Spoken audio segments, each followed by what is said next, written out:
రోజు కేసీఆర్ గారికి అయితే ఏదైతే సిట్టు నోటీస్ ఇచ్చిందో దీన్ని తీవ్రంగా ఖండిస్తున్నాం.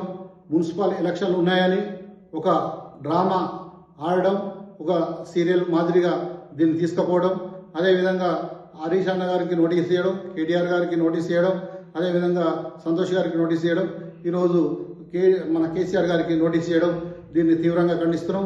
కాంగ్రెస్ ప్రభుత్వం ఏదైతే ఉన్నదో దీన్ని ఓన్లీ కక్షపూరితంగా నడిపిస్తుంది.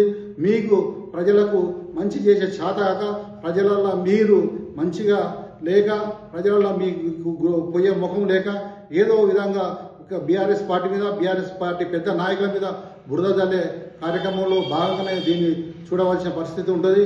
అదేవిధంగా ఈరోజు కేసీఆర్ గారు అయితే ఏదైనా ఉందో మన 10 సంవత్సరాలు కూడా బ్రహ్మాండమైన పరిపాలన అందించి చావు నోట తలబెట్టి ఈరోజు తెలంగాణ సాధించిన కేసీఆర్ గారి మీద, అదేవిధంగా తెలంగాణ సాధించిన తెలంగాణను బ్రహ్మాండంగా నీళ్లు, నిధులు అయితే ఏదైతే ఉద్యోగాలు ఇలాంటివి ఉన్నాయో అన్నింటిలో కూడా నెంబర్ 1 చేసి, ఒక పంటలలోనైతే దేశంలో నెంబర్ 1 చేసి, అదేవిధంగా గ్రోత్లో కూడా తెలంగాణ నెంబర్ 1 చేసిన ఘనత ఎవరికైతే దక్కిందంటే బీఆర్ఎస్ పార్టీకి ఆ ఘనత దక్కింది.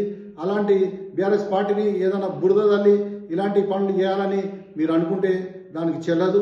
ఏదైతే ప్రజలు కూడా ఈరోజు మీ ఆటలు కూడా చూసిరు, ప్రజలు గమనిస్తున్నారు. ఆల్రెడీ మీ ఇలాంటి చిల్లర వ్యవహారాలు ఎవరు కూడా ప్రజలు కూడా నమ్మనికి లేదు.